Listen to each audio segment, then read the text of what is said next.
मैं बाद में आपसे पूछूंगा, अभी अपने वचन को याद रखना। आप जो बोल रहे हो उस वचन को याद भी रखना, ठीक है। मैं आपको बताऊंगा कि आपके जीवन में परमेश्वर क्या करना चाहता है। मैं आपके इन वचनों को लेकर आपके लिए एक भविष्यवाणी, जैसे आप परमेश्वर की जो योजना है मैं आपको शेयर करूंगा, ठीक है। तो आप अपने वचनों को याद रखिए। आप जो बोल रहे हो उसको डायरी में लिख सकते हैं, अगर डायरी पेन है तो आपने जो वचन बोला है आज इधर, उसको उस वचन को लिख सकते हैं आप अपनी डायरी में, ठीक है। कि मैं जब दोबारा बात करूँ तो आपको याद रहे कि मैंने क्या बोला है। जय मसीह भैया। जय मसीह की। भैया मेरा एक वचन है निर्गमन 14:14, यहोवा तेरे लिए आप ही लड़ेगा, तू चुप रह। Praise the Lord. सबको जय मसीह की। भजन संहिता 103 अध्याय उसका पहला वचन है, हे मेरे मन तू यहोवा को धन्य कहे, जो मुझ में है उस पवित्र नाम को धन्य कहे। आमीन। आपकी मम्मी है ना, मम्मी को बोलो। खटखटाओगे तो खोलूंगा, नहीं खटखटाओगे तो खोलूंगा, और मांगेगा तो दूंगा। इधर उधर मत ताक, मैं तेरा परमेश्वर हूँ। आमीन आमीन आमीन आमीन। God bless you. Praise the Lord. मैं तेरे साथ हूँ। अपना वचन बोलूंगा। यस। यहोवा मेरे लिए सब कुछ पूरा करेगा। यह मेरे लिए सब कुछ पूरा करेगा। आमीन। God bless you. आज हमने ये मैंने आपको टेस्ट नहीं था, परमेश्वर ने मेरे हृदय में डाला ये। और ये जो वचन मैंने क्यों पूछा आपसे बताइए, क्या इसके पीछे कुछ आप सोच रहे हैं क्या? ये जो आपके हृदय के वचन हैं जो आपने ले रखे हैं, वो इसके पीछे मकसद क्या था, क्या जानते हैं आप? पवित्र आत्मा ने आपसे बात किया? इन वचनों के द्वारा परमेश्वर हमारे जीवन में अद्भुत रीति से काम करने जा रहा है। आमीन आमीन। Praise the Lord. Kajal real में इंटेलिजेंट है, नहीं वैसे परमेश्वर ने इसको अच्छा बुद्धिमान बनाए हैं। हमें जब आया था दो शाम, तब भी जैसे ही काजल से देखो, फल का पेड़ का पता कैसे पता चलेगा अच्छा है या बुरा है?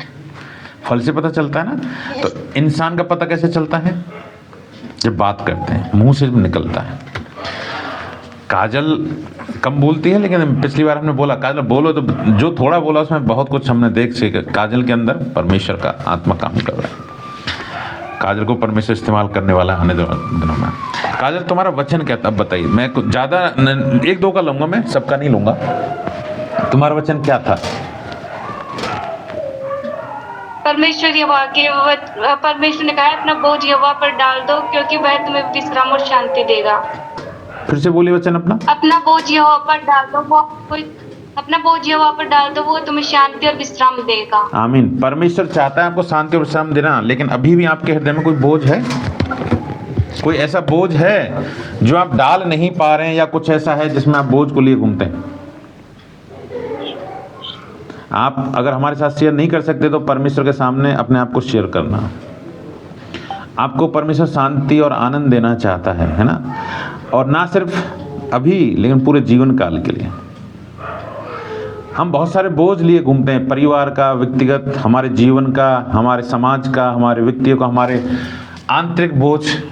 और देखो, जरूरी नहीं है कि कोई बड़ी उम्र वाला ही बोझ लेके घूमे। हम छोटे छोटे बच्चे भी कभी बोझ लेके घूमते हैं। हम बच्चों को, छोटे छोटे बच्चे स्कूल जाते हैं तो उनको डरा दिया जाता है, तो मैडम देखते ही, या बहुत सारे फ्रेंड्स देखते ही, कॉलेज क्लास वाले बहुत सारे बच्चों से डरते हैं। तो ऐसा कुछ बोझ लिया था आपके जीवन में। परमेश्वर जानता है आपके जीवन में जो भी कोई बोझ है, प्रभु आपको शांति देना चाहता है। अपना सारा बोझ परमेश्वर पर डालो, वो तुझे संभालेगा। कोई किसी को पूछना है स्पेशल अपने वचन के बारे में? हम 2 या 3 लोगों का वचन लेंगे, ज़्यादा नहीं, है ना?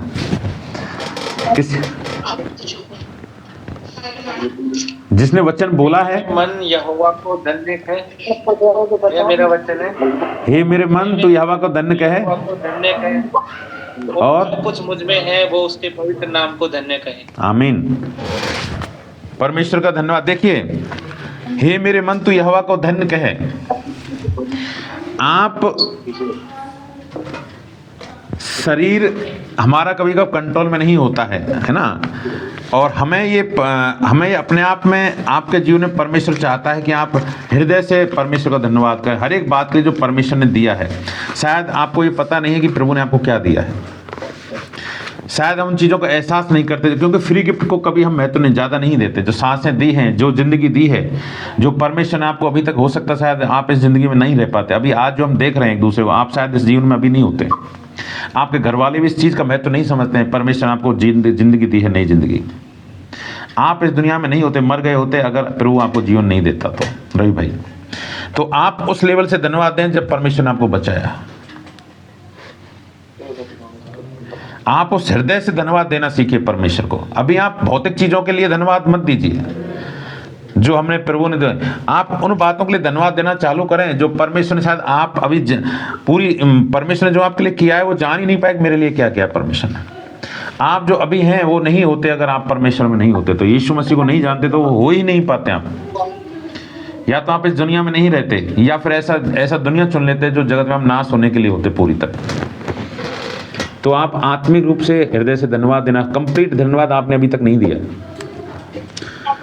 तो पवित्र आत्मा आपकी हेल्प करना चाहता है आज। आप वो धन्यवाद देना सीखिए हृदय से। उन बातों को याद करिए, फिर से बैठिए प्रभु के चरणों में, पवित्र आत्मा से हेल्प मांगिए। परमेश्वर, पवित्र आत्मा, ऐसी कौन सी बातें जो मैंने अभी तक उन बातों के लिए धन्यवाद नहीं दिया है, उन बातों को मुझे स्मरण दिला। मैं उनको लिख कर उनको याद करिए, एकांत में बैठिए और फिर पवित्र आत्मा आपको स्मरण दिलाएगा और उन बातों के लिए परमेश्वर को धन्यवाद देना सीखिए। हालेलुया। कोई एक बहन, एक भाई या बहन और बोलिए, फिर हम। जय मसीह भैया। जय मसीह की। तेरा अनुग्रह मेरे लिए काफी है। तेरा अनुग्रह मेरे लिए काफी। एक सुंदर गीत भी इसके साथ में निर्मा बहन है ना।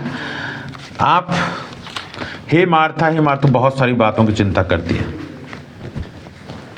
हे मार्था तो बहुत सारी बातों की चिंता करती है, लेकिन मरियम ने अपना श्रेष्ठ चुन लिया। आपको भी बहुत सारी बातों की चिंता नहीं करनी है निर्मा बहन। मेरा अनुग्रह तेरे लिए काफी, उस पर भरोसा रखो सिर्फ। ना अपने माँ बाप पर, ना खुद पर, किसी पर भरोसा मत रखो। ना अपने टैलेंट पर, ना अपने परिवार पर, ना अपने समाज पर, सिर्फ यीशु मसीह पर भरोसा। परमेश्वर आपसे कहना चाहता है, और ये आज के लिए नहीं, इस साल के लिए, पूरी ज़िंदगी के लिए कहना चाहता है। शायद आपके जीवन में ऐसी परिस्थिति आएंगी जहाँ आप डगमगा जाएंगे। शायद आप जिन लोगों से आप आशा किया है, अभी तक कर रहे होंगे, उन लोगों ने आपका भरोसा शायद तोड़ा होगा। लेकिन परमेश्वर आपको ये दिलासा दिलाना चाहता है कि मेरा अनुग्रह तेरे लिए काफी है, कुछ मत कर, तुझे कुछ भी चिंता करने की जरूरत नहीं। हालेलुया। प्रभु आपको आशीष दे। और मैं आपसे कहना चाहता हूँ कि आप अगर व्यक्तिगत रीति से आप पूछना चाहते हैं तो आप मैं हर समय आपके लिए उपलब्ध हूँ। आपने जो वचन बोले हैं उन वचनों को लिखकर आप मेरे से कभी बात कर सकते हैं, या अगले हम मीटिंग में जब थोड़ा थोड़ा समय देंगे, हम सभी के लिए तो एक साथ समय नहीं निकाल सकते, ठीक है। तो आज का वचन में हमारे पास ज़्यादा समय नहीं रहा, ठीक है, लेकिन हम आज का वचन शेयर करना चाहते हैं। और परमेश्वर ने इस साल के लिए हमारे लिए, मिनिस्ट्री के लिए, हमारा अनंत जीवन संगति सदन के लिए, और अनंत जीवन संगति सदन का मतलब क्या होता है आप सब, मिनिस्ट्री का क्या मतलब होता है आप सब। जब अनंत जीवन संगति सदन का नाम आता है तो मैं किसी एक व्यक्ति या संस्था के लिए बात नहीं कर रहा, मैं किसी एक दास या दासी के लिए बात नहीं कर रहा, मैं आप सब जो हैं, हम सब मिलकर एक जो परिवार है, एक शरीर है, हम उन सब के लिए मैं बात कर रहा हूँ। 2025 के लिए परमेश्वर ने एक भविष्यवाणी का वचन दिया है, उसको हम समझेंगे, उसको हम जानेंगे कि इसका मतलब क्या है, और उस वचन से आप सब जुड़े हुए हैं। क्योंकि अगर मुंह खाएगा तो हमारे हाथ पैर तंदुरुस्त। देखा, अगर मुंह खाता कौन है, ये मुंह खाता है। कभी हाथ पैरों को अलग से खिलाते हैं क्या? मुंह खाता है, लेकिन हमारा सारा शरीर ताकतवर बनता है। तो जब ये मिनिस्ट्री के लिए परमेश्वर वचन देता है तो हम सब अंग हैं।